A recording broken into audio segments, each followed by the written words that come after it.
Greetings sailors and welcome back to World of Warships and me trying to catch up with all of the new testing ships that have been added to my account. This one isn't really a testing ship, the Monaghan is kind of finalised and in the game already essentially, but I've chosen to start with this one because it's a really quirky little machine. It's got a very odd option that's also a very interesting option. Now the base setup is basically a sea hull Farragut, and this thing was the last of the Farraguts to be built. It actually has an interesting history to it. It was one of the first ships to respond to the attack at Pearl Harbor and rammed a Japanese midget submarine in the process, and then went on to take part in Midway and a whole bunch of other operations before finally being sunk in a typhoon in, I think it was 1944? Was it 43? No, I'm sure it was 44. So it had a fairly active career throughout the Second World War, in the Pacific particularly. And it's interesting to see ships added like this, and you go and look up the history and you get some sense of the machines and the men that fought on them. So it's nice to get that, because you know it's a ship I wouldn't have heard otherwise. But it also comes with a very peculiar option of a second hull that, as far as I can tell, is completely ahistorical. It only has 2 guns, and it gets the Benson torpedoes at tier 6, which do about 16,000 damage each. Now they're still slow.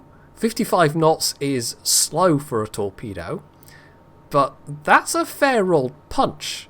And because you've only got the 2 turrets, it ends up being a kind of weird hybrid between a Japanese and an American destroyer, because you've got the US torpedoes, you've got those 2 US destroyer guns with that US rate of fire and the turret traverse.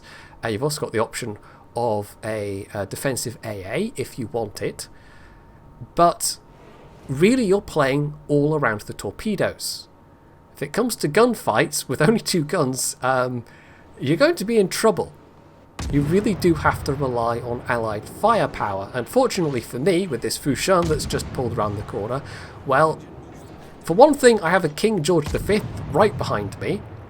For another thing, this Fushun doesn't appear to know how to use their guns.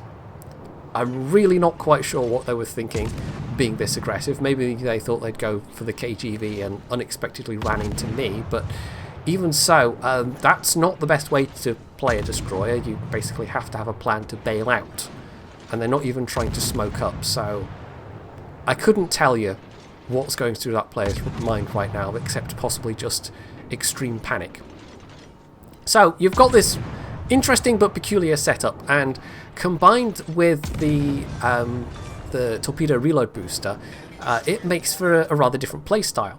And the torpedo reload booster itself is not the same that you get on Japanese destroyers. It's not that, was it like 5-second reload on your torpedoes? It's pretty rapid. In this case, it's 30 seconds. Now, it's still a lot quicker than the base reload of the torpedoes, which is a full, just about 2 minutes? It's quite long for American destroyer torpedoes, so it really does cut down that time, but you're not going to be able to spam out walls of torps as you can with the Japanese destroyers. The bonus, of course, is that you're not sacrificing... is it smoke? I'm pretty sure it's smoke with Japanese destroyers, isn't it? You're not sacrificing smoke to do so. You have both options available. So this is a bottom tier game, and as you can see, yes, I do have the 2 turret Benson torpedoes set up. I'm going to have to be careful because there's a fair bit of radar around. I think there's 3 radar ships on the enemy team. And that's just been true since the patch generally. There have been a lot of radar ships around as people have been taking their Clevelands into battle. I had one game the other day where our team had 3, the enemy team had 6. We did still manage to win, but it wasn't exactly a great situation for a destroyer. And when you're a bottom tier destroyer like this, it makes life a little bit awkward. So, I've backed off from the Cleveland, but I've now run smack bang into a Sims. That drop, by the way, the second lot of torpedoes past the Megami, I'm looking at that in retrospect and thinking that was a bit risky, dropping in front of a friendly cruiser like that. As it turns out, you know, they really didn't go anywhere close, but still, that was not the sensible thing to do. So I've been able to use my reload booster to get another lot of torps. I can tell exactly where that Sims is, so we're going to drop them into the smoke, and it's not going to take, you know, unless I hit multiples into the nose of this Sims, it's not going to take much to kill the Sims, because these are very powerful torpedoes. 16,000 damage and change. So if he's still in that same position in the smoke, there's a very good chance that I'll finish him off. So I've circled back round into cover, was thinking I'd help out with the Z-23, but never mind, the Shenyang's taking care of that. And so I've had to back off, but this is still not a terrible position right now. The main threat is the Cleveland. There are also some tasty battleships around, although really it's the North Carolina that I'm going to go for, because to go for the enemy KGV would take me way too close to the Cleveland, and would also take me out the fight for a fair while, just crawling back up the 910 line to their presumed position. So I'm trying to stay far enough away from the Cleveland, although they are sort of coming in this direction. But if I can do some damage to the North Carolina and then get down into the middle, that seems like a pretty good position to be in right now. The rest of the team is all down at the A cap, and they have taken the A cap, which is pretty good. And there's a couple of enemy ships they've driven north, and they've also killed a fair few in the process. So this is looking pretty good at the moment. The enemy team does have 2 caps, but we seem to have the upper hand in terms of ships and superior positioning generally. Now, unfortunately for me, the Cleveland has popped a radar, and I'm not sure if it was in response to my smoke or the Shenyang's smoke, because the Shenyang is on the other side of this island that I'm just next to, and presumably was thinking the same thing I was thinking, that they'd try and get close enough for a drop on the North Carolina. So this is a little bit hairy, because that North Carolina is quite close, and I'm already down to half hit points. But I get a bit lucky here, because somebody does briefly target me, but they instead, both the Cleveland and the Shenyang, choose to go for, the Cleveland and the North Carolina rather, choose to target that Shenyang. We've also still got a Chapayev here, but they've been behind an island the entire time, so they've not been giving a huge amount of fire support overall, and I'm not going to particularly be counting on them as an ally. We still haven't lost a lot of ships though, you know, we're still in a pretty good position, and even the KGV that was with us didn't overcommit and has actually backed off when it seemed appropriate to do so. I'm not sure about the Gneiser now that's down there on the eye line next to the KGV, but generally speaking our team seems to be doing pretty well so far. And in any destroyer, I think, you know, I would have probably done okay in this match, but I maybe wouldn't have ended it in the position that I did do, just thanks to both the damage from those torpedoes and the torpedo reload booster especially. And it's the torpedo reload booster that makes this. It could have, say, the Mahan's torps, which are about 11,000 damage, and the torpedo reload booster, and it would still be a workable ship. But you wouldn't get quite as much out of it from those torpedo hits, because you'd have those same slow torpedoes, but just giving less damage. So I'm repositioning after having capped to get these battleships that are coming up from the south. And it's actually the Amagi I'm targeting right now, but the replays don't always correctly tag on to which ship you've got selected. And although, there we go, I'm radared, I'm spotted by either the Indianapolis or the Cleveland, the Amagi doesn't seem to be paying attention to that fact that I'm in a very suspicious position right now. If I was that Amagi and a destroyer suddenly got radared where I am, I'd be thinking, hello, or possibly they're making a torpedo drop, because why else would I be there? Fortunately for me, the Amagi wasn't thinking that, and in this way it is absolutely like playing a Japanese destroyer. You are 100% relying on, even when you get spotted or when people know where you are, you're relying on people just not paying attention, driving in nice straight lines and doing that. So there we go, that's another kill, my third kill, and a reasonable extra chunk of damage, although I've not done a huge amount overall, and I will get to do some more before the end of this game, but it's not going to be spectacular. I'm going to do quite well on the scoreboard, but I think mostly because I'm bottom tier. So there's only a couple of enemy ships left at this point. We'd have to try pretty damn hard to throw this one away.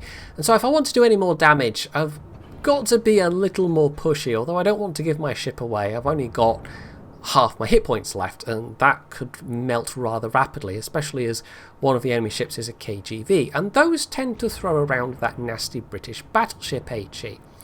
So I set off after this North Carolina thinking I might get to do something, but they're just running out of hit points too rapidly, and so I get a total of 2 salvos away and only actually hit one of them, which shatters, so no extra damage there. However, the KGV, who is still alive and still has a reasonable amount of health, is going to come around this corner relatively soon. And once again, even though I've just been spotted firing at that North Carolina, the KGV is going in a nice straight line, isn't particularly taking evasive action and acting as though there is a destroyer around that might be dropping torpedoes in their direction. If you see a Monaghan, by the way, I think you're going to have to assume that they are using the Benson torpedoes. There might be some crazy people out there that would want to play this thing as a Farragut with double the guns and the 6.4 kilometer torps. And if you get the 6.4 kilometer torps, which are much faster with the torp reload booster, then you could potentially do nasty things to somebody. But that 30-second reload means that if you're trying to ambush somebody with a wall of torps, as you can in a Japanese destroyer, you're going to have to be dancing around for half a minute first before you can get the extra set of torpedoes away. So I don't think it really can be played in the same way that you can play a Japanese destroyer with the torp reload booster. It definitely requires a slightly modified playstyle. It's just still a really useful consumable, though. There's really not many other ships I would be able to do what I've just done. Put out that wave of torps and then put out another one. This KGV, if they've spotted the first lot of torps, probably assumes that they are now completely safe from any more. But that's not true at all, of course. And this time round, I am going to get a much better result. And it almost kind of makes up to some extent for how slow these torps are, that you can get that second chance to put out another lot. So there we go, this is going to be more than enough for the kill, and with the points that we're on, this will be the final kill, another devastating strike, and the end of the game. So as I said, damage wise, nothing spectacular at all, 76,000, and pretty much all from the torpedoes. It's, as I said, basically a Japanese destroyer in that regard, but that was enough, along with the 4 kills, to put me comfortably at the top of the team, and at least a part of that would have been because I was bottom tier. And of all the tier 6 destroyers to be bottom tier in, honestly, this is not a bad one. The Japanese destroyers, of course, have the stealth. They also have slightly long-range torpedoes, which are also quite slow, but they don't have this reload booster. And that just makes such a big difference. It really does give this a flexibility that other destroyers at its tier don't necessarily have. But if you want a gunboat, then yeah, I think there are other ships to play at this tier, definitely, that fulfill that role much more nicely. So it occupies its own little weird niche, and it kind of works. But there are going to be some games where it's not going to work at all. It's just one of those ships. It's quirky, and I think I kind of like it, but I'd have to play it a bit more first to really see if I genuinely do or not. So that's the Monaghan, Tier 6 US Premium Farragut, and if you enjoyed this look at it, you can leave any comments below, you can hit the like button, you can sub to my channel if you haven't already, and as always, stay tuned for more.